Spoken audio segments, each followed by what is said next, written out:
Good evening, first graders. Welcome back. Last night, or in the last video, we started The Mouse and the Motorcycle by Beverly Cleary. We read chapter 1, and it was about a little boy named Keith and his family that are on a road trip from Ohio to California, and they pull into a motel. They get 2 rooms. Keith's parents get 1 room, and he gets 1 room all to himself. And basically, it was just the introduction. We heard that he ate an apple and he was playing with a bunch of cars that he brought along with him.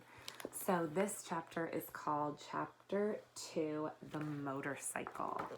Get cozy. Except for one terrifying moment when the boy had poked his finger through the mouse hole, a hungry young mouse named Ralph eagerly watched everything that went on in room 215. At first, he was disappointed at the size of the boy who was to occupy the room. A little child, preferably 2 or even 3 children, would have been better. Little messy children were always considerate about leaving crumbs on the carpet. Oh well, at least these people did not have a dog. If there was one thing Ralph disliked, it was a Snoopy dog. Next, Ralph felt hopeful. Medium-sized boys could almost always be counted on to leave a sticky candy bar wrapper on the floor or a bag of peanuts on the bedside table, where Ralph could reach them by climbing up the telephone cord. With a boy this size, the food, though not apt to be plentiful, was almost sure to be of good quality.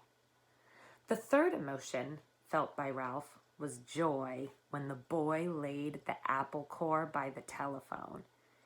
This was followed by despair when the mother dropped the core into the metal wastebasket. Ralph knew that anything at the bottom of a metal wastebasket was lost to a mouse forever.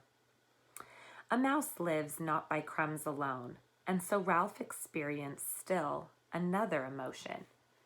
This time, food was not the cause of it. Ralph was eager, excited, curious, and impatient all at once. The emotion was so strong it made him forget his empty stomach. It was caused by those little cars, especially that motorcycle and the sound the boy made. That sound seemed to satisfy something within Ralph, as if he had been waiting all his life to hear it. Went the boy.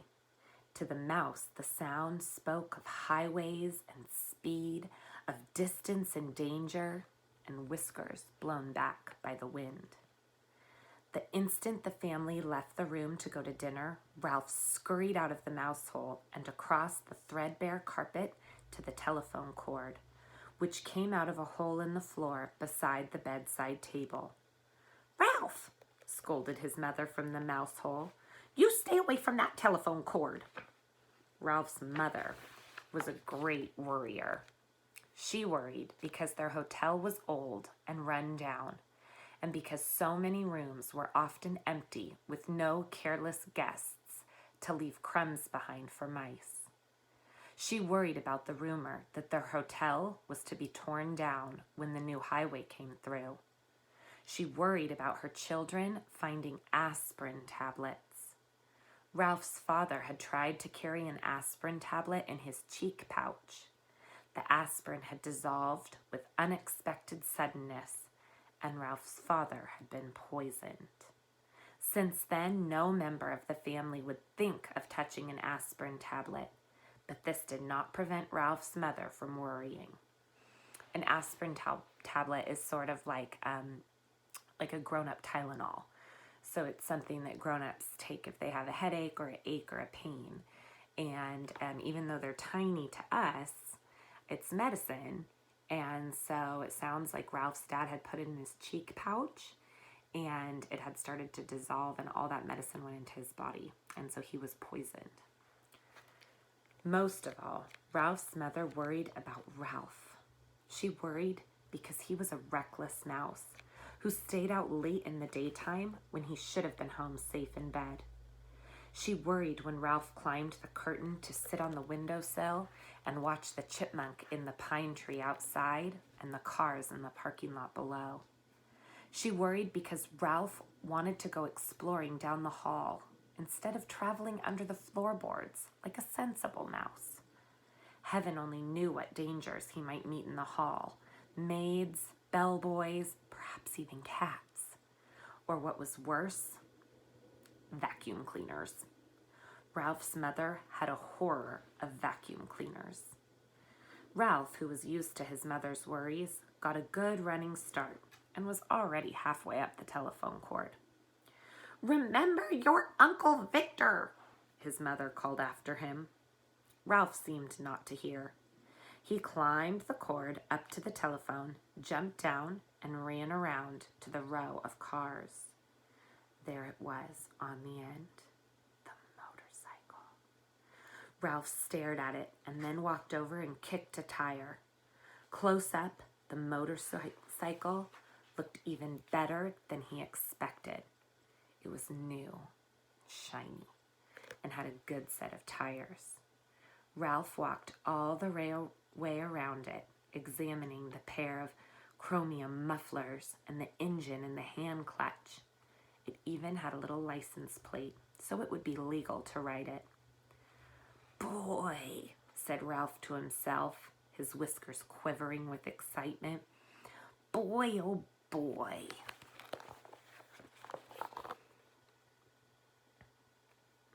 He's cute.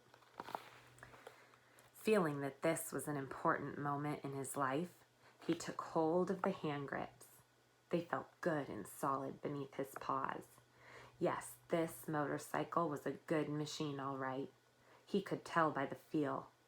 Ralph threw a leg over the motorcycle and sat jauntily on the plastic seat. He even bounced up and down. The seat was curved, just right to fit a mouse. But how to start the motorcycle? Ralph did not know. And even if he did know how to start it, he could not do much writing up here on the bedside table.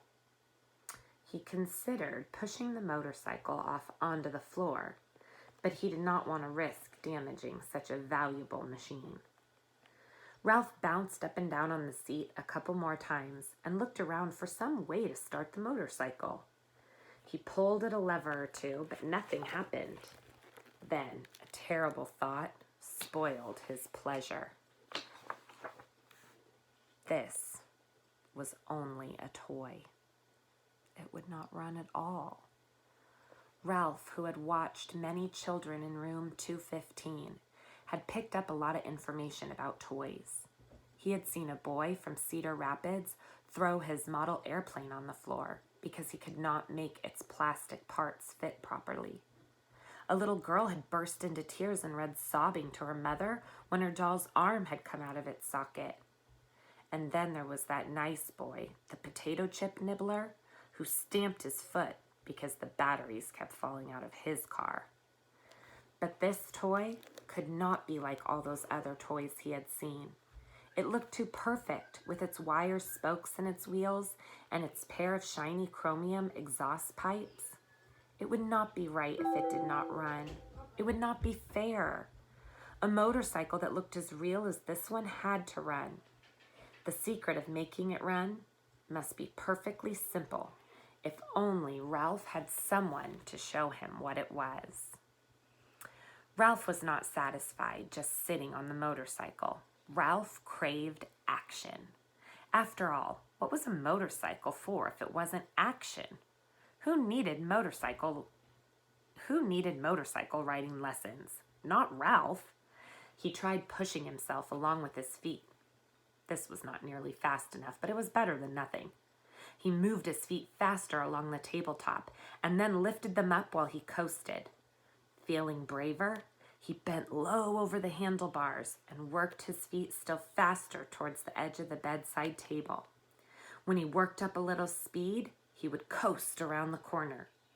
He scrabbled his feet on the tabletop to gain momentum. In a split second, he would steer to the left. At that moment, the bell on the telephone rang half a ring. so close that it seemed to pierce the middle of Ralph's bones. It rang just that half ring, as if the girl at the switchboard realized she had rung the wrong room and had jerked out of the cord before the ring was finished. That half a ring was enough. It shattered Ralph's nerves and terrified him so that he forgot all about steering. It jumbled his thoughts until he forgot to drag his heels for brakes. He was so terrified, he let go of the hand grips. The momentum of the motorcycle carried him forward over the edge of the table. Down, down through space tumbled Ralph with the motorcycle. He tried to straighten out, to turn the fall into a leap, but the motorcycle got in his way. He grabbed in vain at the air with both paws. There was nothing to clutch, nothing to save him, only the empty air. For a fleeting instant, he thought of his poor, old Uncle Victor. That was the instant the motorcycle landed with a crash in the metal wastebasket. Ralph fell in a heap beside the motorcycle and lay still. So there he is, and he is stuck now in the waste paper basket. And it's metal, which means he probably can't crawl out. And do you understand what happened? So he was pushing it with his feet, and he was planning on turning, but then that phone rang. Just for a split second, it was probably a wrong number, and whoever was dialing realized it, but it just made enough noise to scare him, and he forgot what he was doing and fell. So that's where we are going to leave tonight at chapter 3, which is called Trapped. So we'll read that one the next time we meet, okay? So good night, sleep tight, don't let the bed bugs bite, and I miss you, I love you, and there's no place like home. Good night.